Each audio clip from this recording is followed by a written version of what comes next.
बहुत बहुत स्वागत है आप सभी का। और आज के इस वीडियो में हम बात करेंगे एवरेज के पार्ट 9 के बारे में। ठीक, तो क्वेश्चन नंबर 48 को देखिए कि प्रथम 100 धन पूर्णांक का औसत क्या होगा। तो इसके लिए एक फॉर्मूला जो है आप नोट कर लीजिएगा, ये होता है n+1/2। जब भी आपको ऐसा क्वेश्चन पूछा जाए एग्ज़ाम में तो आप ये फॉर्मूला लगाइएगा। और ये फॉर्मूला कैसे होता है आप देख लीजिए।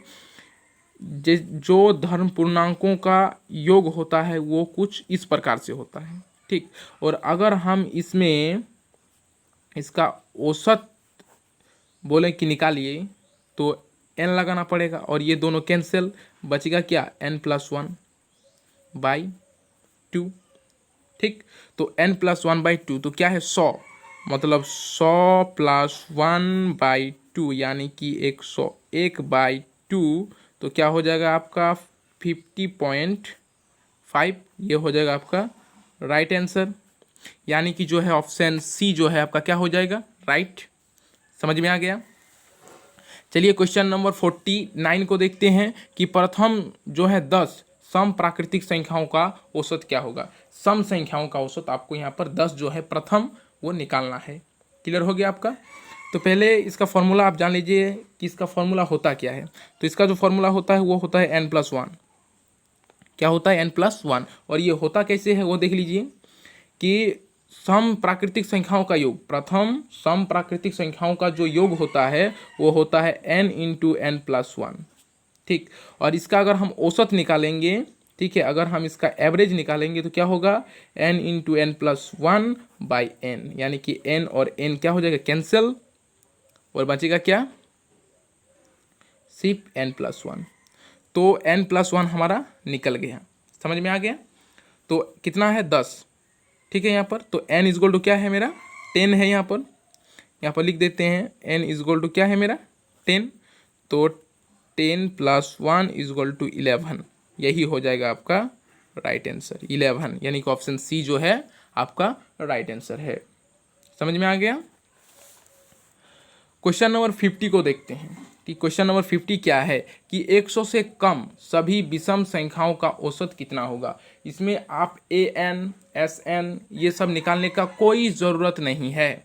समझ में आ गया आपको सिर्फ और सिर्फ इस फॉर्मूले पर ध्यान देना है कि इसमें फॉर्मूला जो है क्या लगेगा। इसमें जो फॉर्मूला लगेगा सिर्फ n, क्या लगेगा सिर्फ और सिर्फ n लगेगा। अब कैसे वो हम आपको बताते हैं। यहाँ पर देखिए कि अगर पूछा जाए 100 से कम, कितना पूछा जाए 100 से कम, 100 से कम अगर पूछा जाए तो यहाँ पर जो सम संख्या होगा वो आपका होगा 49। और अगर आपसे पूछेगा विषम संख्या तो विषम संख्या आपका क्या हो जाएगा 50 में 50 आपका विषम संख्या यहाँ पर हो जाएगा। कितना हो जाएगा 50 में 50 आपका विषम संख्या हो जाएगा। और सम संख्या कितना होगा आधा से एक कम। लेकिन यहाँ पर पूछा क्या गया है कि विषम संख्या, तो विषम संख्या कितना है यहाँ पर मेरा 50। तो n = कितना होगा मेरा 50। समझ में आ गया। समझ में आ गया कि अगर बोले कि 200 से कम, तो 200 से कम जो मेरा सम संख्या होगा वो कितना होगा, मतलब जो उसका आधा का एक कम, मतलब 200 का जो आधा होगा उससे एक कम, मतलब 99। समझ में आ रहा है।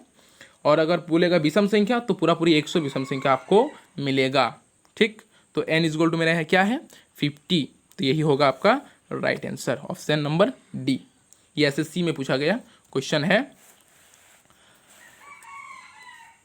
क्लियर। चलिए क्वेश्चन नंबर 51 को देखते हैं। ठीक, 51 क्या पूछा है इसको आप ध्यान से देखें कि प्रथम 10 प्राकृतिक संख्याओं के वर्गों का औसत क्या होगा। यहाँ पर क्या पूछा गया है वर्गों का औसत क्या होगा। तो इसका जो फॉर्मूला होगा आप ध्यान से देखिए n+1 और यहाँ पर होगा 2n + 1/6। ये फॉर्मूला है। अब ये निकलेगा कैसे ये आप देख लीजिए कि जो प्रथम सम या सम संख्याओं का जो मतलब सम नहीं पूछा, क्या समय पूछा है, नहीं प्राकृतिक संख्या पूछा है कि प्रथम प्राकृतिक संख्याओं के वर्गों का योग, ये पहले आपको पता होना चाहिए। तो क्या होता है, n into n plus one two n plus one by six. और जब हम इसका औसत निकालेंगे तो क्या होगा, ये लिख देंगे और हमें क्या करना पड़ेगा, n से डिवाइड करना पड़ेगा। तो ये दोनों कैंसिल, तो बचा क्या हम लोगों का, n plus one two n plus one by six. Formula क्या बचा ये, तो हम यहाँ पर लिख दिए। ठीक, अब जो है वैल्यू पुट करेंगे। यहाँ पर अगर 10 वैल्यू पुट कर दिए तो 10 और 1 11, मतलब 11 हो गया, गुने यहाँ पर क्या होगा 21 और ये हो गया 6। ये कटेगा 2 से और ये कितना से कट जाएगा, 7 से। तो टोटल कितना हो जाएगा 77/2। तो ये हो जाएगा 38.5। ये हो जाएगा आपका राइट आंसर, यानी कि ऑप्शन डी जो है आपका क्या हो जाएगा, राइट हो जाएगा। चलिए अब नेक्स्ट को देखते हैं कि नेक्स्ट में क्या है, क्वेश्चन को देखेंगे। चलिए तो क्वेश्चन को देखिए, क्वेश्चन नंबर 52। क्वेश्चन नंबर 52 में क्या दिया है, देखिए कि यदि 25a प्लस 25b इजगोल टू 115 हो तो a तथा b का औसत क्या होगा। आपको a और b का जो है औसत निकालना है, ये बैंक में पूछा गया क्वेश्चन है। तो हम लोग क्या करेंगे, पहले a प्लस b का जो वैल्यू है वो निकाल लेंगे। तो 25a और 25b इजगोल टू कितना है, 115। तो देखिए यहाँ पर दोनों में 25 है, तो 25 कॉमन ले लेंगे तो बचेगा क्या, a प्लस बी और यहाँ 115। तो अगर a प्लस बी लिखेंगे तो 115/25 और ये 5 से अगर काट देंगे तो ऊपर बचेगा 23 और नीचे क्या बचेगा 5। ठीक, अब इसका औसत निकालेंगे, तो औसत निकालेंगे तो क्या दे देंगे नीचे 2, तो इसके नीचे भी 2 हो जाएगा। समझ में आ रहा है, तो ये हो जाएगा 23 और 5 गुने 2 तो क्या हो जाएगा 23 और ये हो गया 10, मतलब 2.3। ये जो होगा आपका राइट आंसर हो जाएगा 2.3 यानी ऑप्शन डी जो है आपका राइट हो जाएगा। क्लियर हो गया। चलिए क्वेश्चन नंबर 53 को देखते हैं। क्वेश्चन नंबर 53 है कि 5 संख्याओं का औसत क्या है, 10 है। तो 5 संख्याओं का योग कितना होगा 50, और इसमें क्या जोड़ा जाए कि औसत कितना हो जाए 12 हो जाए। तो ये है 50 और हम इसमें जोड़ दिए x, तो टोटल कितना संख्या हो गया, ये 5 का ये 6, कितना हो जाएगा औसत 12। तो ये हो गया 50 और ये x और इसके साथ गुना होगा तो कितना होगा, इसके साथ गुना होगा तो 72। तो x इजगोल टू 72 माइनस 50 इजगोल टू 22। ये जो होगा आपका राइट आंसर हो जाएगा, यानी कि 22 जो है आपका राइट आंसर है। तो ऑप्शन नंबर डी जो है आपका राइट हो जाएगा। समझ में आ गया।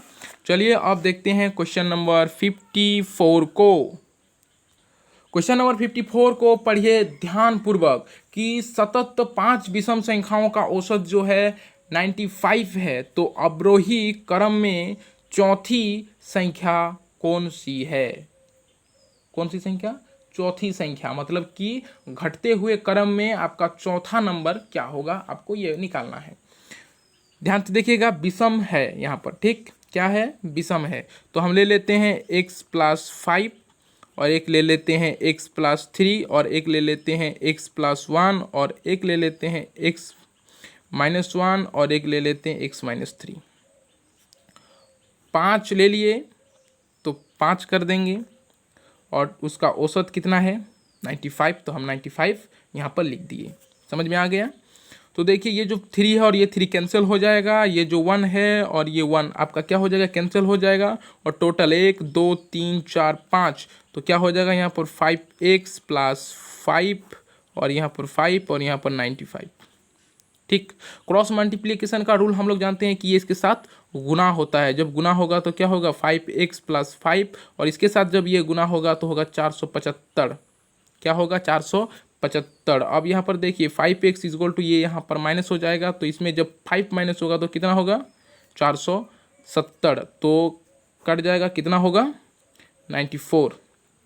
ठीक, तो x इज इक्वल टू आपका क्या हो गया 94। आपको क्या निकालना है, चौथा अवरोही क्रम में। अवरोही का माने होता है घटते क्रम में, तो घटते यानी कि 1 2 3 4 यानी कि x माइनस 1, तो x का वैल्यू है 44, ये 44 बोला 94 माइनस 1 इज इक्वल टू 93। 93 यहाँ पर ऑप्शन में है क्या, नहीं है, तो क्या होगा इनमें से कोई नहीं, ये हो जाएगा आपका राइट आंसर। समझ में तो आ रहा होगा। ये क्वेश्चन तो हम नहीं बनाएंगे, ये आपको बनाना पड़ेगा। बना देते हैं, क्या है, ठीक, बना देते हैं कि ए और बी का जो औसत है वो कितना है 20, और बी सी का औसत है 19, और सी ए का औसत है 21। ठीक, तो देखिए ए बी का औसत कितना है 20, तो A plus B is equal to क्या हो जाएगा, इसके साथ गुना 40। तो ठीक उसी प्रकार होगा B plus C is equal to इसका दुगना यानी कि 38, और ए प्लस सी, ठीक, किसका दुगना, इसका। समझ में आ गया। ठीक, तो अगर इनको ऐड कर दें, ठीक, तो यहाँ पर हो जाएगा 2ab प्लस सी हो जाएगा, और यहाँ पर कितना हो जाएगा 120। देखिए ये 2 जो है इसके साथ कट जाएगा और कितना बचेगा 60, यानी कि a plus B plus C is equal to 60 बचा कि नहीं, 60 बचा। अब ये जो बी सी का वैल्यू है इसमें माइनस कर देंगे, तो a plus B C is equal to कितना है 38 इज इक्वल टू 60। ठीक, अब a बराबर क्या होगा 60 माइनस 38 इज इक्वल टू 22, यानी कि ऑप्शन नंबर बी जो है आपका राइट हो जाएगा। क्लियर। ठीक, और अगर आप मतलब ये आपके मन में क्वेश्चन हो रहा है कि ये सब क्वेश्चन पूछेगा कि नहीं, तो मैं आपको ये दे देता हूँ एक गारंटी कि 80% से अबव क्वेश्चन यहीं से पूछा जाएगा। यानी कि अगर आपको 20 क्वेश्चन किसी भी एग्ज़ाम में मिलते हैं तो इस 20 क्वेश्चन का आपको कितना 80% जो है यहीं से पूछा जाएगा। कितना 80% यहीं से पूछा जाएगा। 20% की गारंटी मैं नहीं लेता, लेकिन 80% तो मैं आपको गारंटी के साथ बोलता हूँ कि मेरा इसी क्वेश्चन से पूछेगा। ठीक, चाहे वो एसएससी का हो, चाहे बैंक का हो, रेलवे का हो, चाहे आपका नेवी एमआर का हो, चाहे एयरफोर्स का हो, सीडीएस का हो, या आपका जो यूपीएससी सीसेट का जो पेपर होता है चाहे उसमें हो। क्लियर हो गया। चलिए, तो आज हम जो है यहीं से पूर्ण विराम करते हैं, और अगर आप चाहते हैं कि कौन सा बुक हम पढ़ें, ठीक है, तो आप मेरे YouTube चैनल पर जाइए और वहाँ पर आपको एक बुक जो है प्लेलिस्ट मिलेगा। मैंने वहाँ पर बहुत सारे बुक्स का जो है वीडियो अपलोड किया है कि कौन से बुक्स बेस्ट होते हैं, कौन से बुक्स पढ़ने चाहिए, आप वहाँ पर जाके देख सकते हैं। धन्यवाद।